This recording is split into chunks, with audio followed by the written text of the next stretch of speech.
we are going to be talking about players that we feel have earned a stock up this spring training.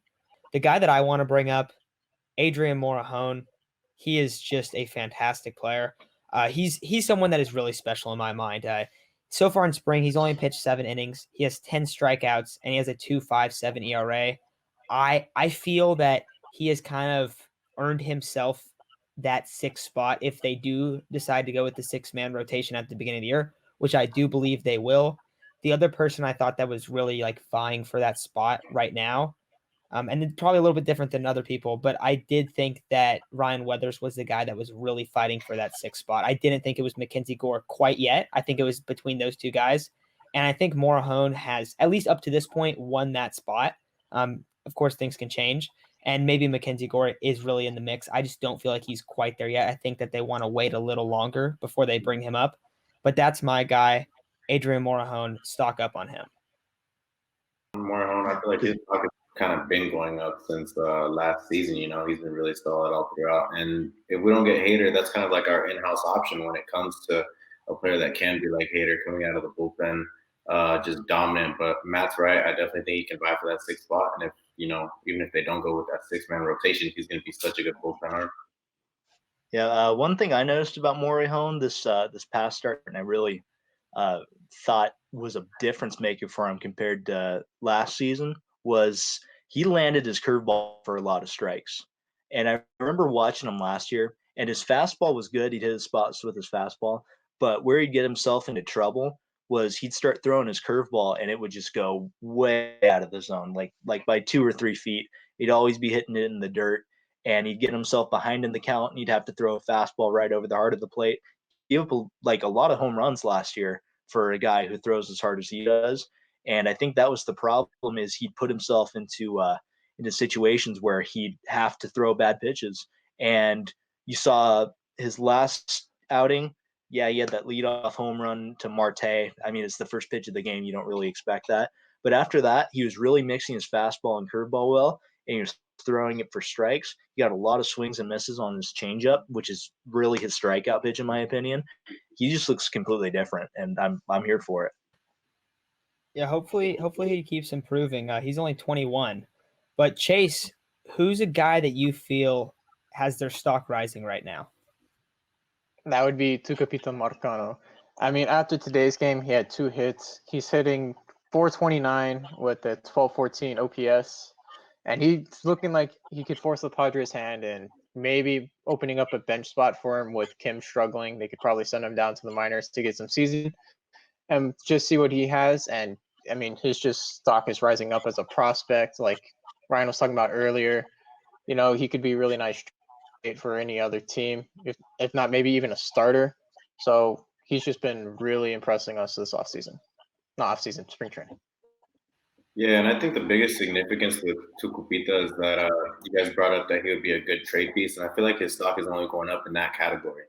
That, you know, if we're able to include anyone in a trade right now, because of how good he's doing, it would be him. You know, he's really playing well into the competition, and, you know, to see his – I wasn't a big Tucupita fan before all the spring training stuff, but now he's kind of like, you know, swaying my opinion. So that's a good thing. I'm happy to see he's doing good. You know, if he makes our roster, good for him. That'd be a really nice depth piece. And then if he gets traded, he's going to be really good for another organization. One thing I really like that they're doing about him, going back to what both of you guys said about him potentially being traded, is they've been playing him in different spots this year that he's never played before. He's a second base shortstop kind of guy, but we've seen him in left field, right field, and center field. I wouldn't be surprised if he gets working at third base. That's just going to up his trade value because, you know, let's say something with the Brewers doesn't happen, but you get another opportunity with another team. Let's say, I don't know, the Indians. The Indians need a lot of help in the outfield. You could say, hey, we got this guy. He's a great hitter, and he can play the outfield too. He's not just a second base shortstop. You know, that could be a complete difference maker if you're looking to make a deal with him. Absolutely. And he's a guy, another young player, but all this young talent, that's what's so exciting about spring training, and that's what we've really got to see. But anybody else that you guys want to bring up? I know there's a couple names. I think, Isaac, you had a guy? Yeah, this guy's sticking out like a sore thumb. CJ Abrams, man. That dude is an absolute beast. I mean, we were talking about him yesterday, and we were talking about how maybe not a lot of people have him as the number one option in terms of our prospects, but he's kind of forcing our hand. Like, he's hitting home runs, he's getting base hits against really good competition, and he's showing that he's going to be a force in the MLB, whether it be this year or the next. And, I think we're all just as excited as I am to see him in the major league level, hopefully soon. Also, just for everyone to know that's listening, we're recording this on Monday. CJ just hit a grand slam like 2 hours ago. So we're pretty hyped about him. And also, if you guys haven't checked out our top 10 prospect list, we put him at 1. So that was our bold move there. I don't know. I think he's an absolute superstar in the making. But Chase, what do you think? Do you think CJ Abrams has just kind of cemented himself as a clear top 5 prospect? Oh, absolutely. He's shown that he can run, he can field, he has an arm, he can hit for contact, he can hit for power. That's all 5 tools. He just hit an opposite field grand slam today, so showing that he got power to all fields. Some players don't have that. He can be a very solid MLB player with the potential to be an absolute superstar. Obviously superstar potential, and not just top prospect in our organization. I think he'd be the top prospect in all of baseball. Obviously, you got Wander Franco and guys like that, but I can't remember the last time we saw a guy who came up as meteorically as CJ Abrams is right now. This guy's played like 30 games in rookie ball where he hit 400. He missed a entire minor league season that would have been really integral for most guys. And now he's on the back end of that in spring training, completely dominating everyone he goes against. He's got amazing feel for the bat. Obviously, he's got 80 grade speed. He's a fantastic defender anywhere you put him. And a guy who's supposed to be, a speed kind of fielding guy, he hit an opposite field grand slam today. That's huge. That's huge for him going forward. And like, I can't believe we got another one of these guys. This might be, Fernando Tatis Jr. 2.0 for all we know. No, I think so too. And I think that it's been pretty low key how he's came up. Like, he was drafted early and everything, but he doesn't get talked about. He was the 6th pick, but he doesn't get talked about like some of the other top guys. And I think maybe that's because Mackenzie Gore and Tatis being in the system have kind of like overshadowed him, which makes sense. But he's really special. Do you guys think that he's going to be up next year?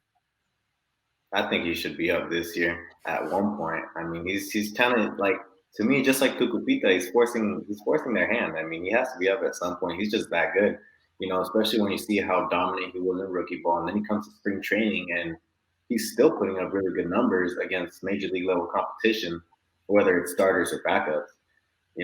He's performing at a really high level, and I feel like he should be on the roster at some point this year and potentially starting. Ryan, who's another guy that you're putting stock into? So I got a guy that's probably not very well known within like the fan base. If you follow me on Twitter, you definitely know his name because I've made myself the president of his new fan club. I'm probably the only member right now too. But his name's Nabil Chrismat. And this is a guy who's pitched for a lot of different organizations. Mariners, Cardinals last year, we'll get into that. The Mets, I think Chase said he might have pitched for the Nationals too. He's been a journeyman. He's 26 years old. With the Cardinals last year, he had an ERA around 3, and he was pretty solid. And what this guy brings to the table is interesting because he only throws around 89, 90 miles per hour with his fastball. But he has, with his curveball and changeup, 2 of the most devastating off-speed pitches I've ever seen in my entire life. And you're talking to someone who grew up watching people like Jake Peavy and right now Dinelson Lamet. And I just can't believe we stole this guy out of nowhere. And he's performed extremely well in spring training. I think he's given up maybe 1 or 2 hits, hasn't given up a run. He has more 1 strikeout or more in every appearance so far. And, he's one of those guys where just because he doesn't light up the radar gun like someone like Dan Altavilla does, I would put Chris Matt over Altavilla right now because with his curveball, he is unhittable for right-handers, and with his changeup, he's unhittable for left-handers. If you guys have not gone and seen highlight videos of him, just look up his name on Twitter. It's kind of hard to spell, I know, but one of the first videos that comes up is a 14 strikeout complete game he had with the Mariners organization 2018. And he's got this 12-6 curveball that breaks probably 4 to 5 feet, and he can control it. And he's got a changeup that moves like it's a knuckleball. And he's bringing that over to us right now in spring training. And I honestly would give him one of the last bullpen spots, because just because he's not lighting up the radar gun doesn't mean he's not missing bats. He's missing plenty of them. And I think if you put him in AAA and you give that roster spot to someone like Altavilla or Taylor Williams, who's not necessarily performing that well, you're going to be missing out on a huge opportunity. I see a lot of potential in this guy. Great pickup. So why do you think he's been so overlooked? Just the velocity? Yeah, I'd say his velocity is definitely one of the reasons. The other one, his minor league numbers aren't the best. I think more recently, especially last year with the Cardinals, he got a lot better. And the other thing is his delivery is kind of shaky. It's I wouldn't say it's similar to Joey Lucchese's, but it's just kind of unnatural looking. And there's a lot of strange little movements he has in it, but it works for him. He has great command on his fastball, great command on his curveball, great command on his changeup. And I feel like every organization that has let this guy go is going to pay big time, because you don't get a guy who can throw the off-speed pitches that he can very often. He might be special, not just good, but special if we use him right. Ryan, I like the enthusiasm about this guy. I'm trying. It's Nabil, huh? I think it's Nabil. I'm not. Yeah, and Nabil. Okay, Nabil Chrismat. That's how you say it, right? Yeah, remember the name. Ismatt. All right, I'm looking him up after this. Calling my shot. Okay, so I think it's a good time to move to our final guy that I think we all should have stocked up in this guy. And it's Jorge Mateo. He is hitting .393 so far in spring, 28 at-bats. He has a couple stolen bases. We know the speed's there. And his OPS is over 1,000. So, Chase, I'll go to you, man. What do you think about Mateo? Do you think he has a chance to make this roster? Do you think he will make this roster? I think he should make this roster. I mean, he's fast as hell. He'll get us stolen bases. He can play solid defense in the outfield. He can possibly give Tatis some days off at shortstop. If not, Cronenworth and Kim can too. He's showing that he can hit the ball hard and hit the ball well. He's hitting for contact. The power may not be there, but if he can just hit the ball into gaps and get his doubles and triples in, or just get a single and run wild on the bases, that's really all we need from him. So I think he should roster. Yeah, I'm not gonna lie. I can't really get that bad taste out of my mouth from last year. I think acknowledgement, he wasn't a very good ball or a very good player last year. But it's a new year, and he's definitely improved in spring training. Showed some improvement. But I think one thing that stuck out to everyone throughout the season last year is his speed. Just whether it's coming off the bench to base run or even in the outfield, he was really good with his speed, and he had covered a lot of ground in the outfield. I mean, we saw how fast he was on the bases. So, it's good to see him hitting well in spring training. Good to see him, fielding well as well, and hopefully he can be a good depth piece to this team.